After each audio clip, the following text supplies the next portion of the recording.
Now, I have several prior videos on this, and I do not want to become the guy who talks about vivisection on YouTube. However, in 2016, I may be the guy who talks about vivisection on YouTube. I mean, other vegans just do not tackle this or do not deal with it in a sincere way that admits of the complex gray areas and overlapping kind of moral jurisdictions this gets you into. It's easy for us as vegans to say people should stop eating meat because they can eat tofu. But if you do the research, it is not so easy to say we should stop doing original scientific research because we have tofu. Tofu cannot render these experiments obsolete. À-bas-le-ciel. Just, create a fairly popular vegan YouTube channel and then sit back and wait for someone awesome to contact you. It's pretty easy, as à-bas-le-ciel recommended in one of his millions of videos.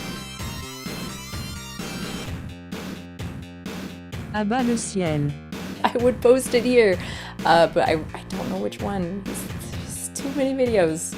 Just too many. Hey, what's up, guys? One of the first things I've said on this channel, because I think it's a really useful challenge to the political and organizational conceits that many vegans have, was that if you want to tackle vivisection, you have to cooperate with people who disagree with you. You have to be able to cooperate with people who are insiders in the system, including people who actually conduct scientific research themselves. They're the people who know what you need to know. They're the crucial partners you've got to have on board if you're going to make a difference in the real world. And I got a letter, I got fan mail in effect, from a guy who is an insider, who is conducting biological research, including some experiments that exploit animals. Now, in my prior videos, I alluded to the crucial role that moderate people can have in these debates. And by moderates, I meant scientists who do torture animals to death, but who are interested in minimizing that torture. So those would be people who are not vegan, but who share with vegans the concern that some of the animal research is unnecessary, i.e. that the whole experiment is unnecessary, or that the particular suffering caused by the design of the experiment is unnecessary.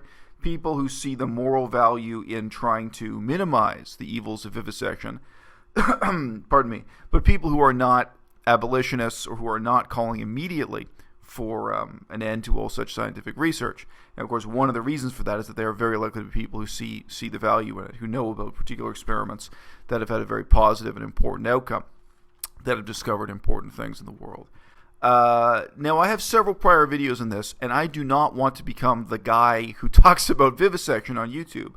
However, in 2016, I may be the guy who talks about vivisection on YouTube.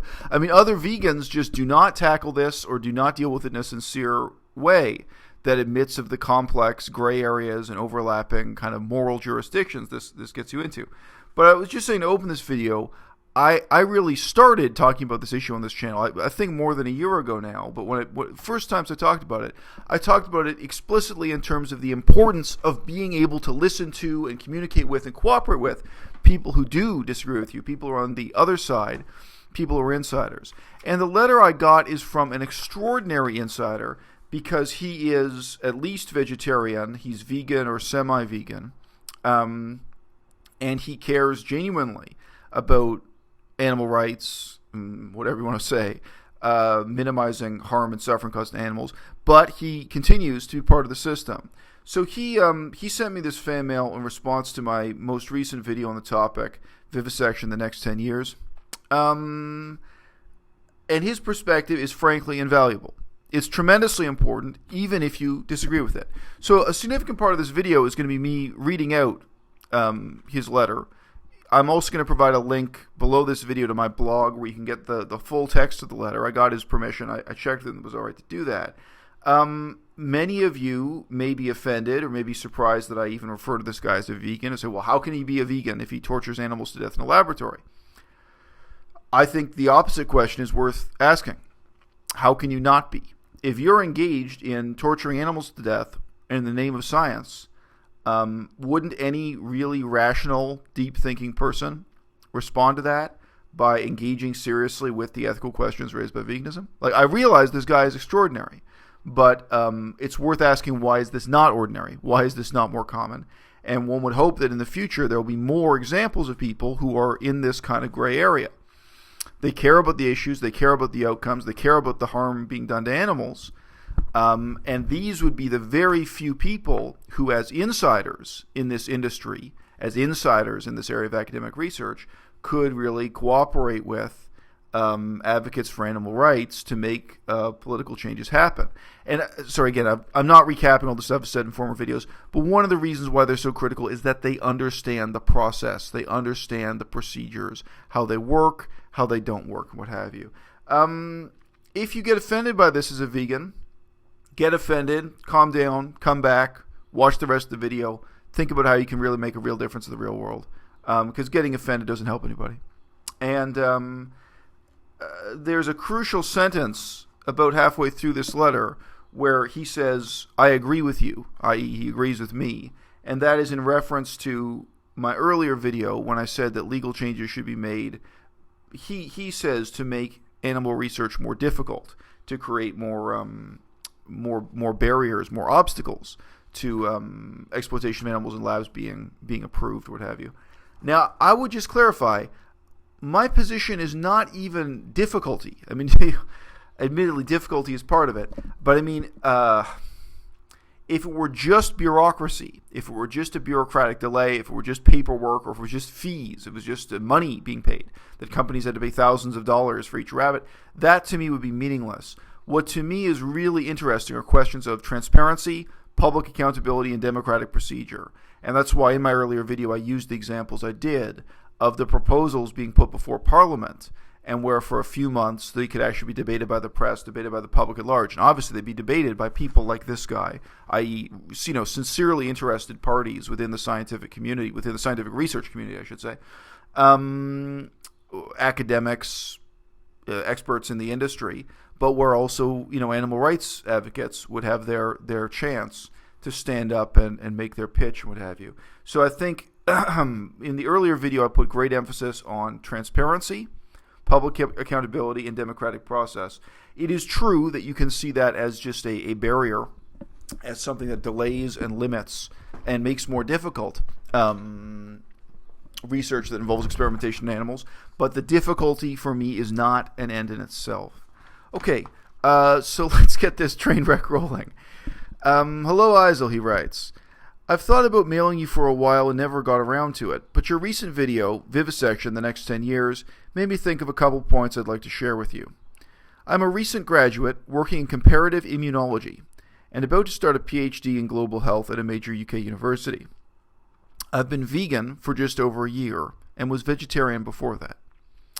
A few years ago, I went on a 4-day training program on murine/mouse experimentation, and it was about this time I went vegetarian, period.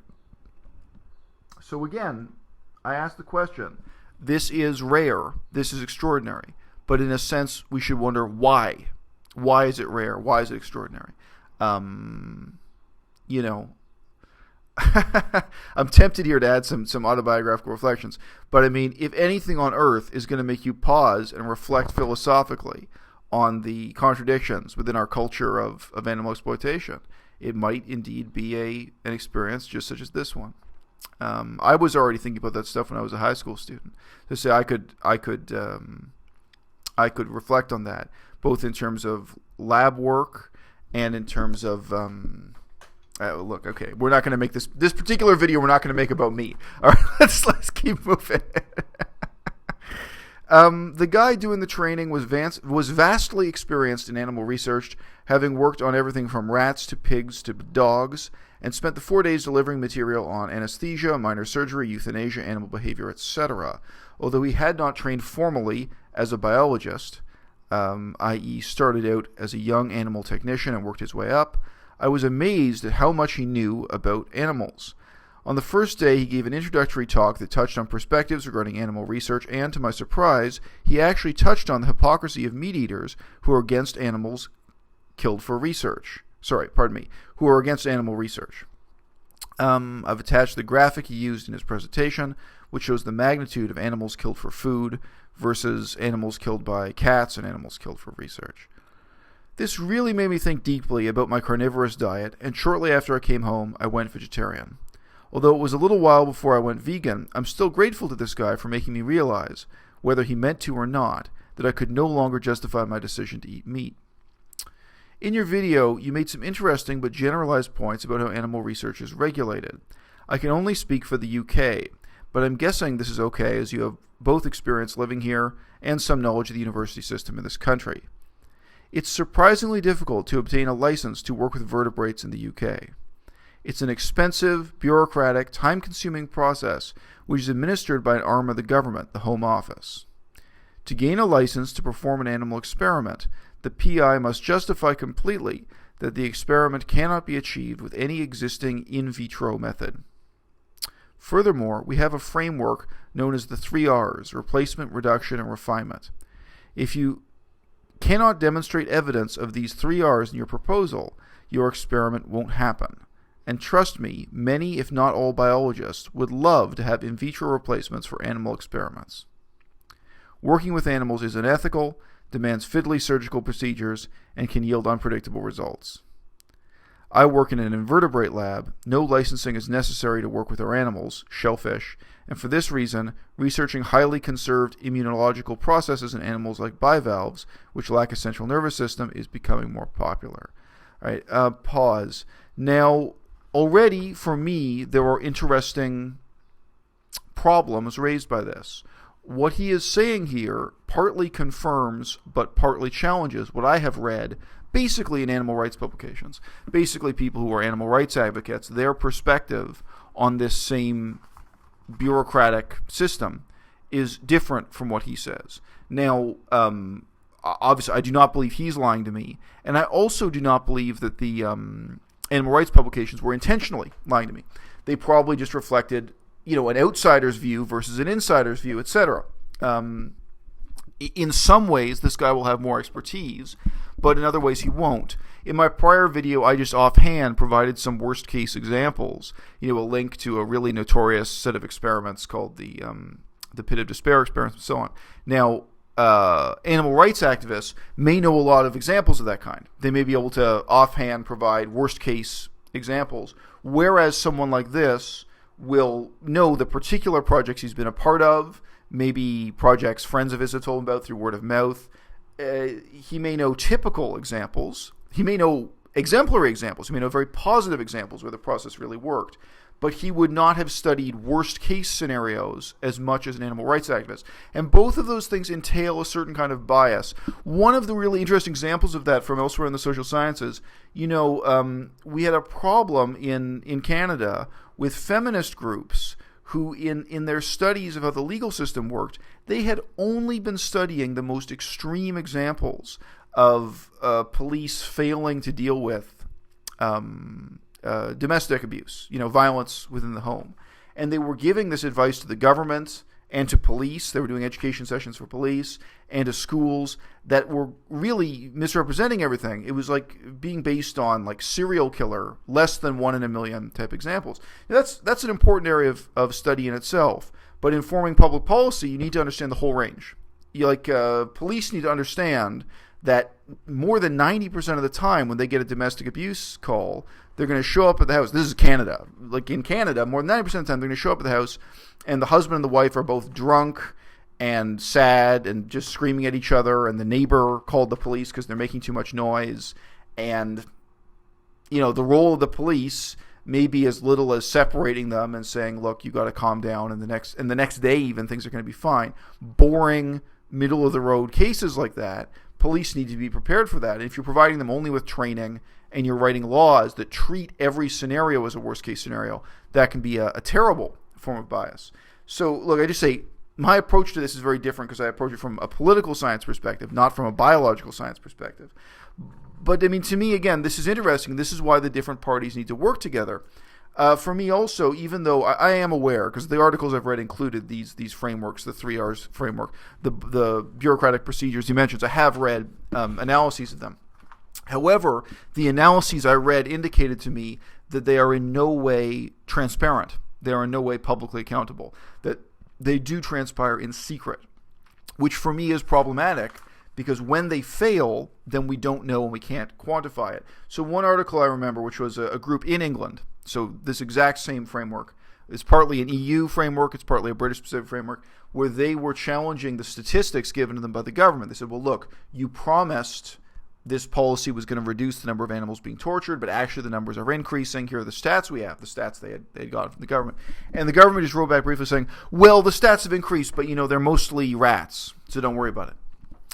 And then this group, this animal rights group, was in the position of saying, well, can we have the actual statistics? Like, if that's your excuse, how many of them are rats? How many of them are monkeys?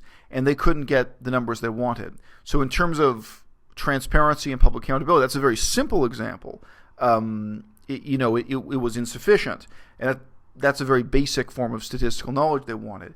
To actually have project details, public, transparent, publicly accountable, before the experiment happens, that to me would be a paradigm change, ethically and morally, where it would be possible for people to look at a project and say, well, including colleagues in the field. Because, there will be people who are lifelong primate researchers. There are people who have been doing vivisection on apes their whole career.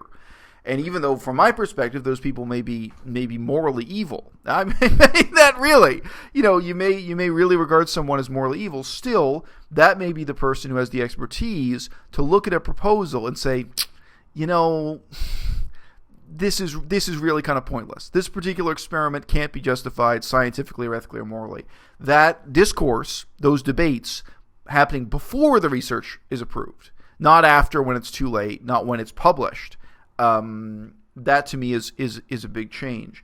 And in a sense, these are not philosophical or abstract debates, right?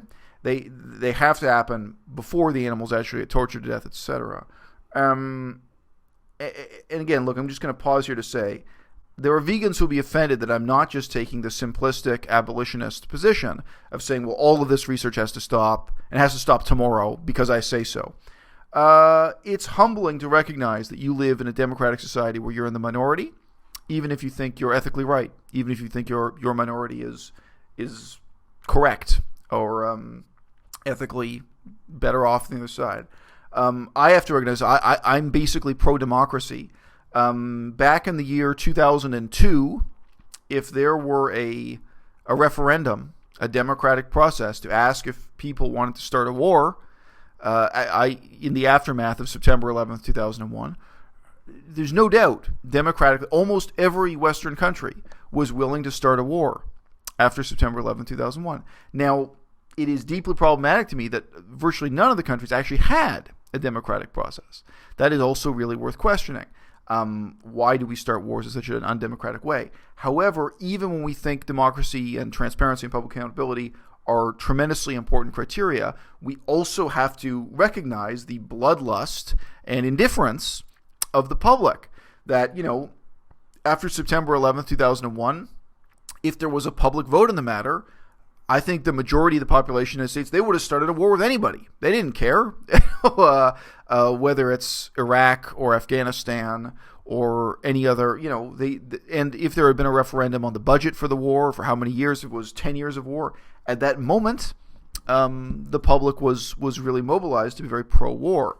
Now, the other thing I find interesting about that is that repetition changes the situation profoundly. Being asked a question for the second time is never the same as being asked the question for the first time.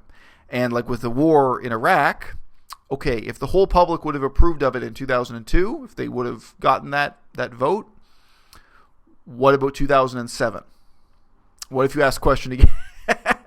Now it's different, right? Now it's been going on for 5 years already. Now the public is asking different questions. Now the issues of accountability and so on are hard to make. And again, obviously looking back, like the Vietnam War, many people don't realize that when the United States first got involved in the Vietnam War, there was positive support for it, even if quiet. But again, if you were asking the public that question every 5 years, if you had a referendum every 5 years as the Vietnam War progressed, American public opinion gained a level of scrutiny and reevaluated the short-term and long-term outlook for that. So I just say having a truly democratic, publicly accountable process pertaining to animal exploitation research, I have no doubt that many projects would be approved. But that would create a stark divide. Okay, are you going to torture a monkey to death to allegedly find the cure for cancer And is that claim credible? And a public scrutiny process to really look at whether or not this research is legit and matters. That's one thing. But you would immediately see the disappearance of torturing a monkey to death just for psychological research, which we have had a lot of in the Western world. Again, I mentioned that in the earlier video. I had a link to an example. But like the psychological experiments, like you're just torturing animals to death to see how miserable they are afterwards. Really, that is not an exaggeration. You can look into examples that will give you nightmares, including the pit of despair experiments. Yes, we do have a bad history in the Western world of torturing animals to death, including monkeys and primates, for no outcome that could be justified in this type of situation. So to say, this perspective is invaluable. It doesn't mean it's 100% right, and it's going to have that bias I mentioned with feminism as an example. If you have a group of feminist activists who are only looking at extreme examples to justify their perspective, etc., that's problematic in some ways. If you have someone working inside the given industry, in this case, inside the animal experimentation biology research industry, what they're familiar with is likely to be the opposite. Maybe personally you're involved with one of those terrible experiments, but if not, you may only know about mediocre experiments. You may have a sense of what's average, of what's normal in the industry, but you may be blinded to the extremes. And in legislation, we need to be cognizant of both. With violence, we need legislation that addresses extreme violence, extreme human behavior of all kinds, no matter how improbable. And we also need to have social systems that are aware of what's normal, what's average, what's common, and not to treat them all in the same category. I continue. For the time being, for many experiments, vertebrate or invertebrate animals are all we've got. Pause. So I just mentioned, in my earlier video, I said that in a pithy way, where I said, look, it's easy for us as vegans to say people should stop eating meat because they can eat tofu. But if you do the research, it is not so easy to say we should stop doing original scientific research because we have tofu. Tofu cannot render these experiments obsolete. And this guy is vegan. He identifies as vegan. Obviously, he would love to. But as dark and horrifying as torturing a monkey to death is, it is not easy to just say, well, we can substitute tofu. And in many of these cases, you can't substitute a human being either, and so on. So again, for the time being, in 2016, with vegans being a despised minority, with no power, with no pull in public, I'm not looking at eliminating this, absolutely, because I don't think I can within the next 10 years. I'm looking at ways to make the process transparent, public accountable, to deepen democracy in reference to vivisection, and to hope that will limit it and start a sort of long-term cyclical change that eventually may be able to eliminate vivisection, or at least make it very marginal, very rare, very exceptional, eliminate 99.9% of it. I continue. As you point out in your video, we can't just snap our fingers and end all animal research. Neither can we snap our fingers and turn the world vegan. As long as most of the world eats meat, we have a responsibility to look after the millions of animals who live their lives out on farms. Unfortunately, for somewhat obvious reasons, infectious disease, e.g. bovine mastitis, helminth infections, viruses in poultry, etc., is a huge problem on farms. If there's any argument for conducting animal experimentation to benefit human health, it is 100-fold greater if we consider the duty we have to reduce suffering amongst the animals who we depend on for food. I think in the UK, whether they realize it or not, most of the public accept that the use of animals in experiments is more valuable than their role in agriculture. That's probably why the majority of the public here support animal research. However, there are still large areas of ignorance. A recent survey done in England showed that only around half of the 4,000 participants knew that animal testing for cosmetics is illegal here in Britain and the EU, and that importing animal-tested cosmetics into the UK is against the law. Clearly, testing cosmetics on rabbits is very different from testing vaccines on rodents, so there is much work to be done in helping the public make the distinction between animal testing and animal research. Pause. Now, for practical purposes, for this discussion, for my viewers, for the type of people who are intelligent enough to keep watching this channel and not just get offended and storm out of the room, what he's just said is not controversial. But it's worth pausing to consider that to many vegans this is controversial. The absolutist position, the abolitionist position, there are many people who would insist on the contrary, that no, testing a vaccine is identical to testing lipstick, to testing cosmetics. There are vegans who refuse to make this distinction. And in many ways, that's just a debate we're all avoiding having. But, if your moral position is that no research, neither cancer nor vaccine nor anything else, there is no form of research that can justify torturing an animal to death, neither a rat nor a monkey, that is a position I respect. And I think in a university debating room, in a philosophy department, I think that's a debate worth having. Meanwhile, down at Parliament Hill, we got to deal with this. We have a real life set of murky contradictions and questions of what is the real difference we can make now and in the next 10 years. We got to roll up our sleeves and cooperate with people like this. This guy is incredibly rare. This guy is a vegan or a would-be vegan or a semi-vegan. This guy wants to be vegan, who's working in a laboratory currently torturing shellfish to death. This guy is 1 in a million right now. This is exactly the person you need on your team. If you have a vegan charity, a vegan organization, a vegan lobbying group, illegal, sitting down with a lawyer trying to put together a set of proposals for real reforms. This is the kind of perspective you really need to hear, even if you disagree with it, even if it's wrong, even if it's evil. Okay? I've said this too many times lately. I don't want to be right. I want to win. If you are going to play to win, this is the dude you need on your team. You tell me what just happened with this camera, man. Screen just turned black. All right, that's a sign. All right, sorry about that, guys. I'm actually filming this in black and white because with so much sunlight coming in, my camera has difficulty. It doesn't render my image so well. Anyway, I'm not going to read this entire letter. You can follow the link below the video if you want to read every single word that he says. But to wrap up, he says, this brings me to another point you made in your video.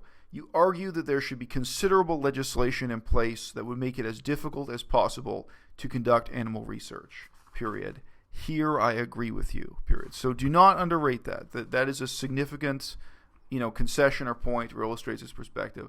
I've already said that for me, it is not making it as difficult as possible. That's the crucial point. It's making it as transparent and democratic as possible. He continues, although we have something like this in the UK, I'd be naive to think that it is completely serving its purpose and that there are no loopholes, period. But what I disagree with you on is that the public should be involved in this decision-making process.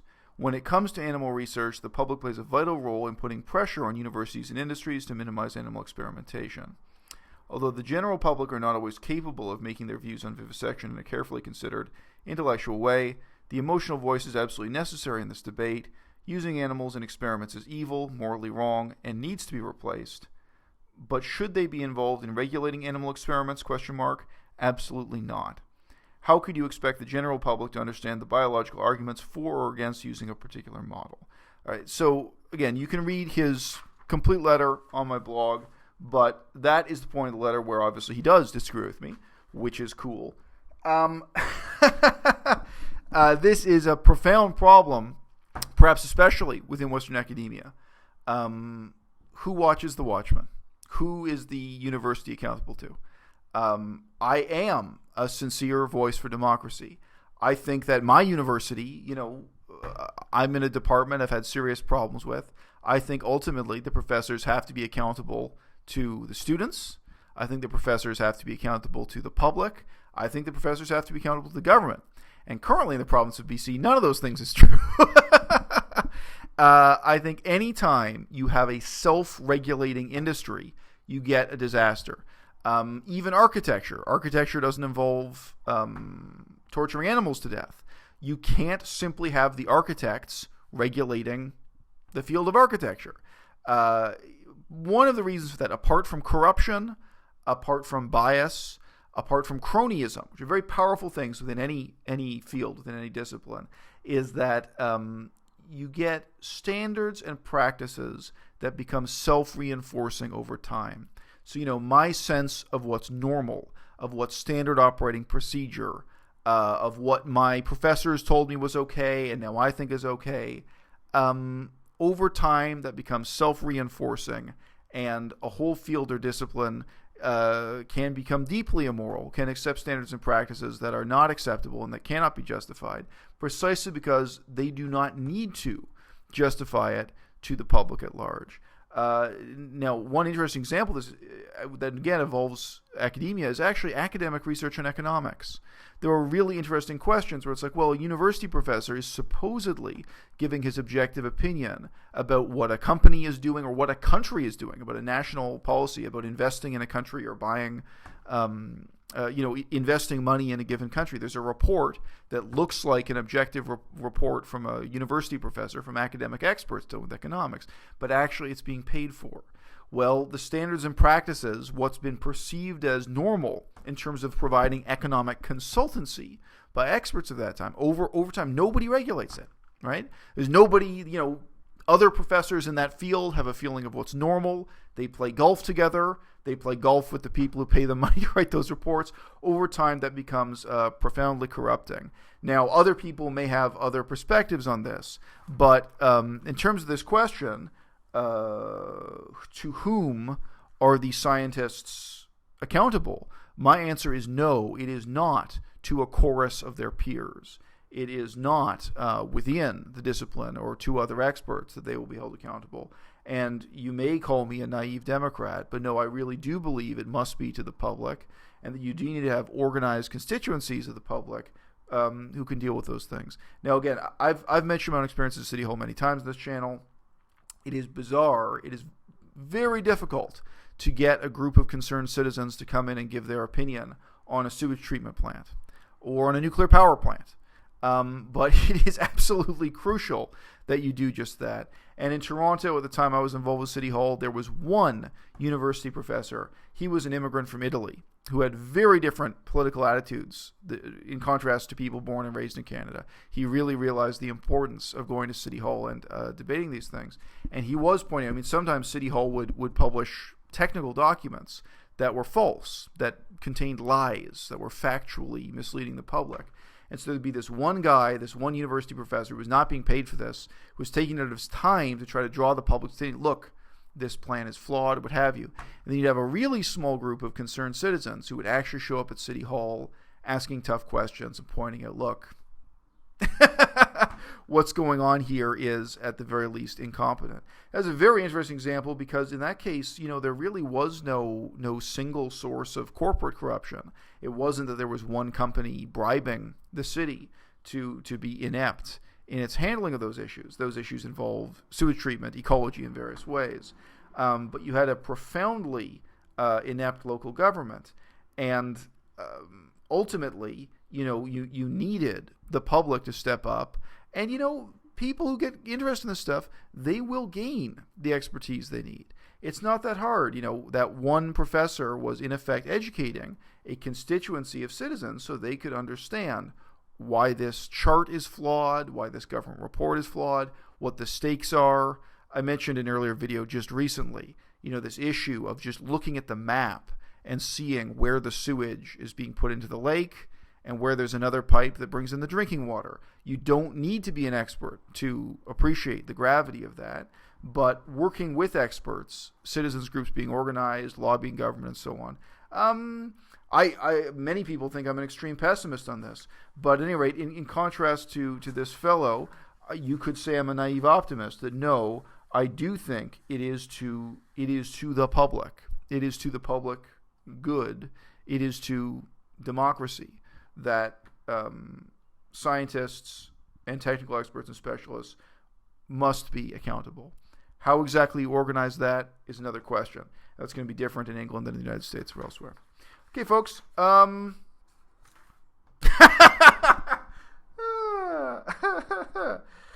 Look, if you've watched this whole video, I don't care if you're in a hospital bed and never go outside. You're a vegan activist. Very, very few people care enough to even think these things through. Very few people have that level of passion or commitment to veganism. So I want to thank you for watching this video. And literally, if you have no legs and you're confined to a hospital bed and you've watched this video and you're dealing with these issues, I think you're a real vegan activist. Even if you never leave your hospital bed, you never leave your apartment, whatever your story is. Thinking about it and talking about it at this stage in 2016 is a very necessary precursor to real action. You have to recognize the problem before you can come up with solutions and deploy the solutions. And meanwhile, I got to say, just a couple of days ago, I was talking to a friend online. I looked at somebody else's vegan YouTube channel, and they had videos of their grocery shopping. And 40,000 people had watched a video. Probably by now it's more people. It was a recent video. And this woman filmed, like, she said things like, oh, I bought 2 kilograms of brown rice. This is brown rice. 2 kilograms. And, like, that's it. The camera is just filming that. Oh, I bought tomato sauce. These are 3 jars of tomato sauce. I was writing to my friend saying, who could possibly find this interesting? Unless you've grown up in a place where you don't even know what brown rice looks like, or you don't know what tomato sauce looks like. If you've grown up in some incredibly exotic, distant culture, maybe this is fascinating to you. But I mean, the lifestyle side of veganism and the cuisine side of veganism, I totally appreciate that vastly more people are going to be interested in watching this stuff, no matter how boring it is. Because from my perspective, that stuff, it's astoundingly boring. I know what 2 kilograms of brown rice look like. I cannot fathom why this is a popular form of entertainment or edutainment on YouTube, but it is. If you are taking the time out of your day to worry about this, to me, you're a real vegan activist, and you give me hope that in the next 10 years, we really can make a difference. We can do more than just sitting in front of our video cameras and complaining.